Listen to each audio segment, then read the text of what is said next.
Welcome to Nature Calls, Conversations from the Hudson Valley.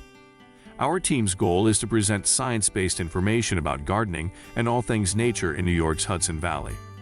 Hosts Jean and Tim, along with team members Teresa, Linda, and Annie, are master gardener volunteers for New York's Columbia and Greene counties. So if you're interested in gardening or nature, or nuggets of information about what's happening outside your door, settle in. Enjoy the conversation. Whatever the season, we have something to say.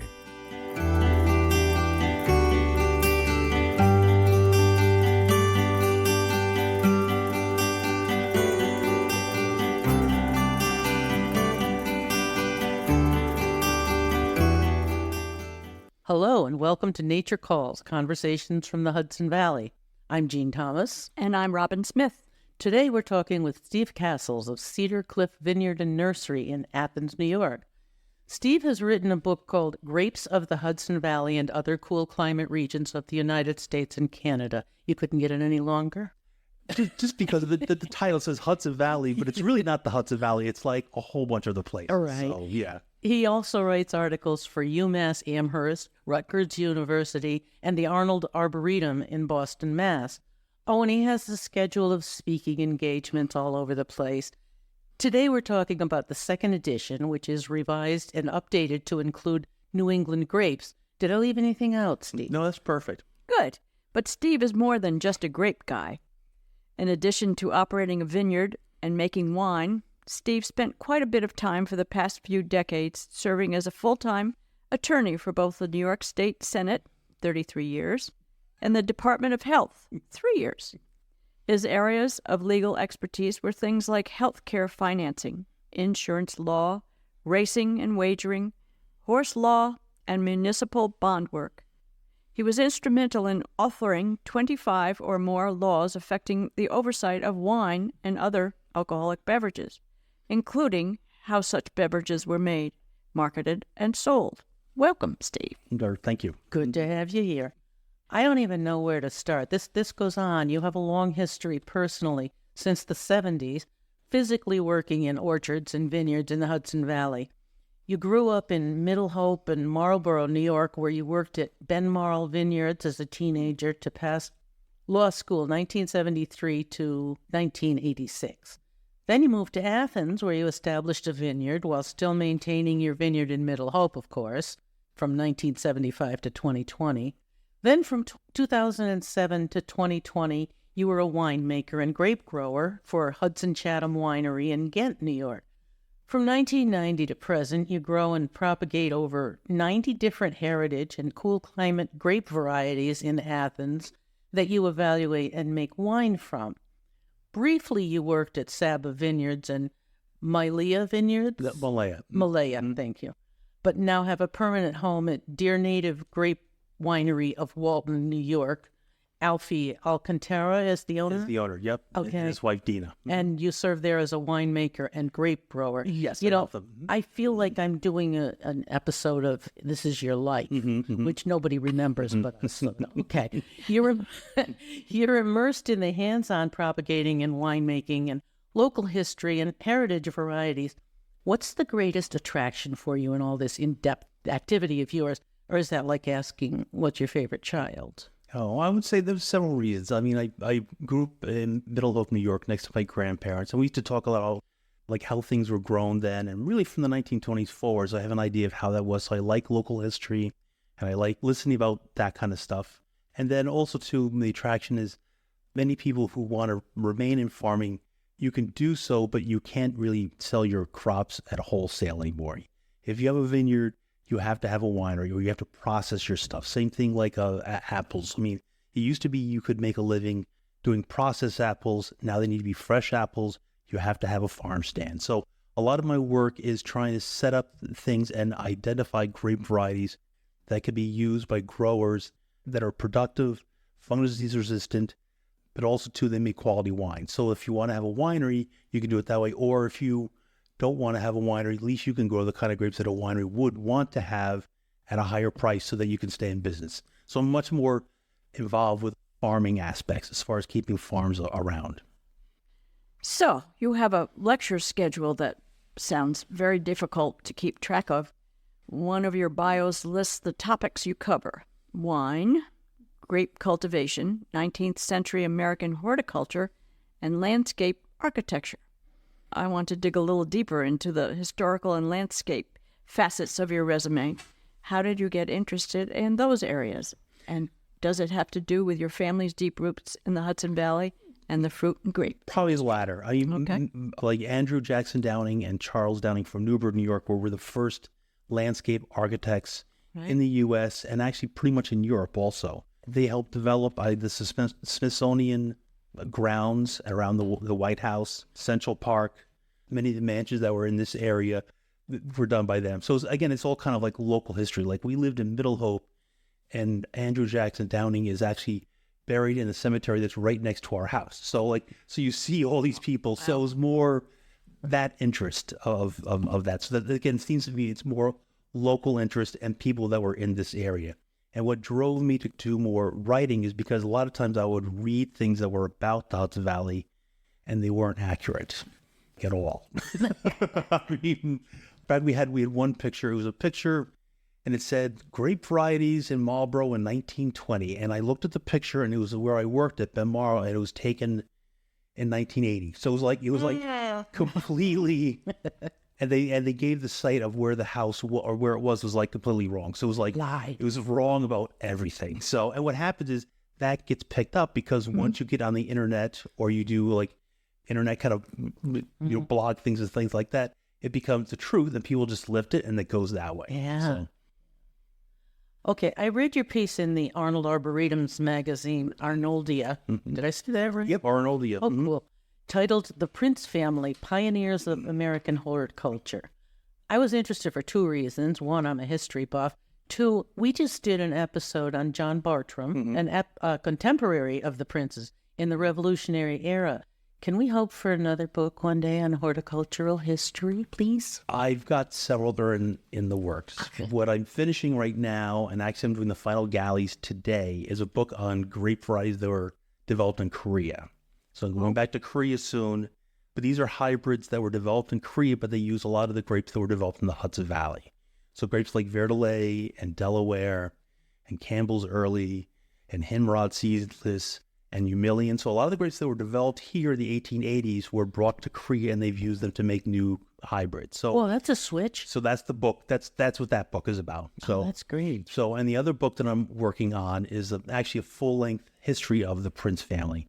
Pretty much done, and I went from one publisher to another, and now I think I've got a publisher I can work with. So. Need a beta reader? Yeah, so so it's all pretty much drafted. It was just like rearranging it to what the publisher wants. So there's that book that I'm working on also, and then the final one will be a book on how to make wine out of hybrid grapes. Because most wine books, what I find is like most books that are written about making wine are written by chemists. And they love chemistry, and they don't really like people. So there's lots of tests and this kind of stuff, but they don't give you the broad picture of chemically and also biologically what fermentation is, how to control it, and also to the kind of varieties that I work with, the hybrid grapes. You make them into wines very, very differently than vinifera grapes. So vinifera grapes are the ones you've probably heard of, like Chardonnay and Cabernet Sauvignon and Pinot Noir. You make them very, very differently. And I think one reason that the hybrids have gotten a bad rap is because people were trying to make them like vinifera wines. They didn't do a very good job. The other thing, too, that I found is that it was supposed to always be a secondary tier product. So with vinifera wines, you would try and get like no more than 3 ton an acre. While with the hybrids, they said, how about 9 ton an acre? So they weren't or maybe 7 ton an acre, but it'll be like a lot of tonnage. So you're not going to have a good quality crop if you're tunning it that high. So they were second-class citizens. They were second-class citizens. So it was like to be bulk, cheap wines. And the way you make it bulk, and it was cheap because you don't have to spray them they're much better to grow because they don't need rootstock. You don't have to spray them as often. They're more productive. You don't have to irrigate them. There's a lot of pluses to growing hybrids than there is the European grape varieties.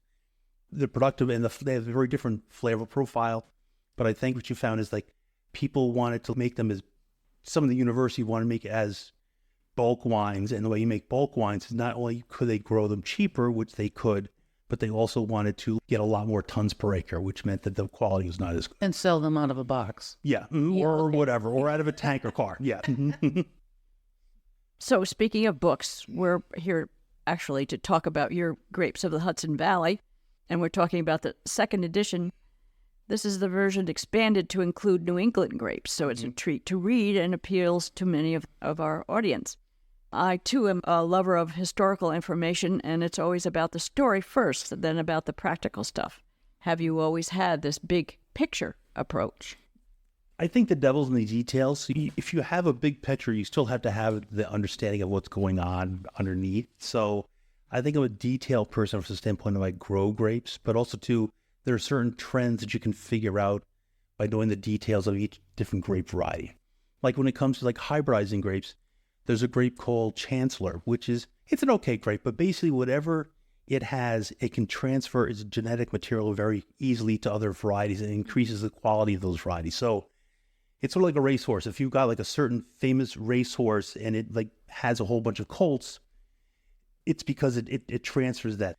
I actually work with the Bartram's Garden, which is in Philadelphia. So Been there, done that. yeah. So they now have a new heritage vineyard.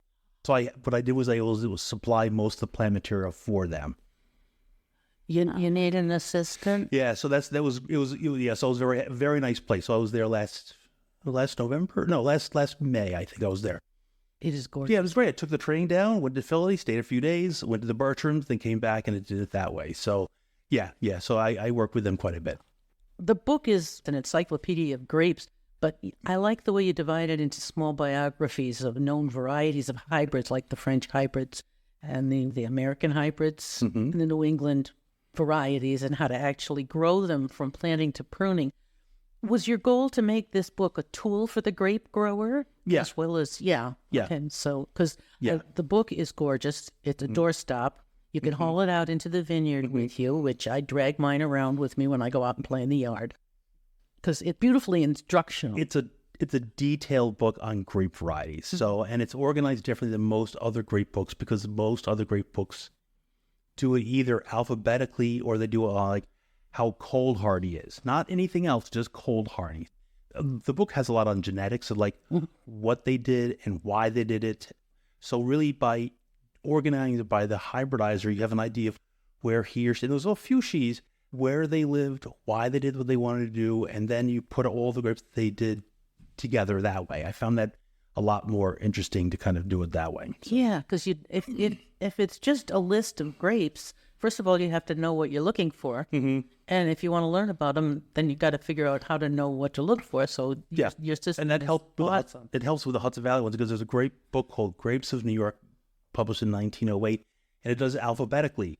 And if you do it alphabetically, you don't realize probably a fifth of all the grapes that were in that book, and it has like maybe 300 grape varieties, were developed in the Hudson Valley because they didn't do it that way. And no provenance. It was just alphabetical, so you do it that way. So I think it's just doing it by hybridizers is good. And also too, when it came to like, the book has a lot on French American hybrids, and the French American hybridizers, what I tried to do is show where they lived and what they were trying to do. So like, for instance, there's a fellow by the name of Maurice Bacco. All he was trying to do is develop a grape that he can make brandy out of and that would resist black rot. That's all he cared about. But it turns out when you bring those grape varieties here, they make lovely Pinot Noir kind of wines, rosés.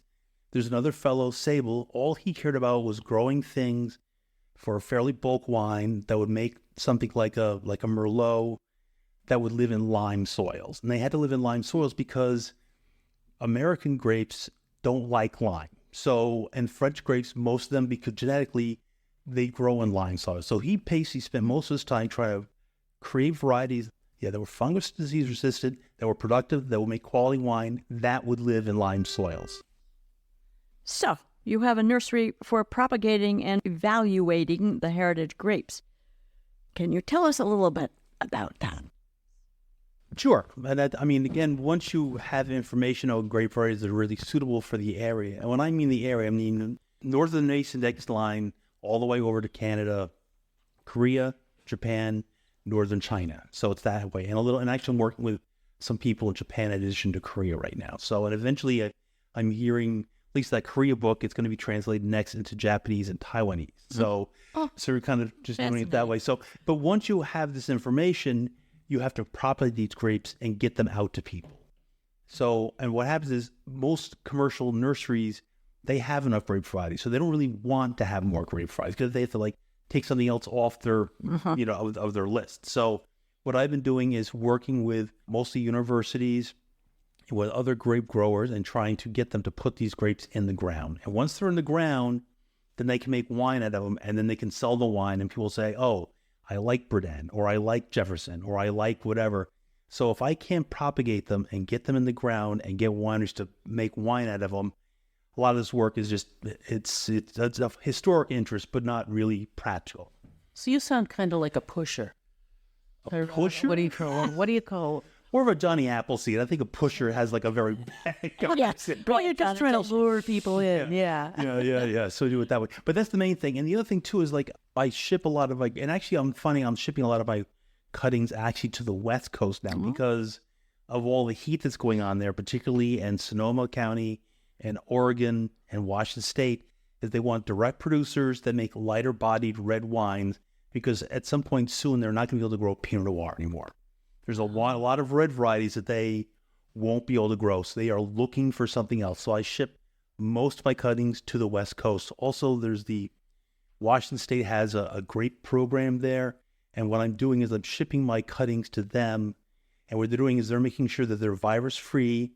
And what they're doing is then they're certifying those vines and then they can ship them to West Coast nurseries. So nurseries out there will be able to plant them and then start offering those things. Wow, it's spreading. Yeah, so that's what I'm trying to do. Yes. Yeah. Well, in the introduction to your book, you specify the goals of your project. They're, one, identify the grape varieties known to be suitable for winemaking and table use. I love my grapes. What kinds of wine these varieties can produce, and then the genetics, which we've already got into a little bit, of the varieties and why it matters. Then you present growing basics and insights of the actual growing, which we love. I mean, if you can't get your hands in the dirt, what's the point? Is it your intent for this book to be useful as a text? It's already a tool in the vineyards. Yeah. I mean, I've worked with SUNY Global School. They have a fermentation science program, so they use the book to some extent. But really, it's used by the Arnold Arboretum because they have a new program for having a new whole section on woody plants like vines. So I send it to them, and also to, like with the Korea book, is like it gives the genetic history of a grape variety. So if you want to breed a new grape variety, you can look at what its parents and great-grandparents to kind of find out what kinds of characteristics it has and what kind of value it would have. I mean, things like it'll have like a berry flavor, or it can take hot weather well, or it's fungus disease resistant, or it's cold hardy. So by looking at the parents and grandparents genetically of that grape variety, you can say, okay, that's a grape variety like a Bourdain that I want to use to make another offspring of that variety.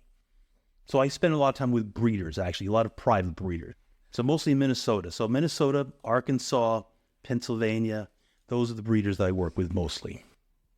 So we talked a little bit about climate change. You just talked about that in the Northwest, but it's time to close with Tim Kennelty's favorite question. And given your vast body of work, both historical and hands-on, you have a special perspective. What gives you hope for the future, both here in the Hudson Valley and in New England? I don't know if I'd use the word hope. I think things are going to happen one way or another, whether you want them or not. Mm-hmm. I mean, with climate change, what you're going to see is you're already seeing a little bit in Latin America. They've had droughts the last 10 years. So they're coming north because they're starving. So that's how that works out. So whether you want it to occur or not to occur, it's going to occur anyway. And people are going to react to that. If they're starving, they're going to move. So, but when it comes to hope, I mean, there are certain politicians that are trying to do stuff. There's others that say it doesn't exist. We don't care. What I find out, at least in the U.S., since it is a quasi-free market system, is that you have to look to, my background's insurance law. Insurance companies, they know it's coming. So they're writing policies very differently now on the coastal areas. They're not going to, people are complaining that they have these beach houses and they're spending $40,000 a year on their insurance. I'm like, well, if there's the risk that your house is going to be blown away every 5 years, you have to pay it. So I think by insurance companies pricing what they believe is going to happen, that's going to change where people live and how they conduct their businesses. Okay, reach to the pocket. Yeah, so I think that's pretty much it. And I was going to say same thing like municipalities. I mean, if they know the road's going to be washed out every other year, they're going to move the road. Or when it comes to subdivision approvals, you want to have this nice thing on the coast, but if it's going to wash out and then they're going to sue the municipality, or the municipality's going to have to clean it up, they're like, we don't want these things there. So I think it's because a combination of insurance companies, what municipalities are doing. I think that's pretty much those kinds of things are going to force people to do things differently. And also, too, if food costs a lot more money, or you can't get those oranges that you always want because of blah, blah, blah, you're going to start spending more money for them. So people will realize that you can't get these things, or you can at very high prices. So I think people will change their behavior based on what occurs, as opposed to we have control over the environment. I don't think we have control of the environment. You react to the environment. Okay, I like that. That's a very different thing. That's close So as far as to hopeful, it doesn't matter. Yeah. Maybe I'm a That's nihilist. I'm probably a nihilist. So like, it doesn't matter. So, yeah. Okay. Changing our attitudes. Yeah. Expectations. Yeah. Yeah. If your house has been blown over 5 times, you're like, well, maybe I'll go somewhere else. Yeah. So, Yeah. yeah. Okay. All right. Well, that concludes the first part of our visit with Steve. Next time, we're going to spend more time on the winemaking part of all this expertise.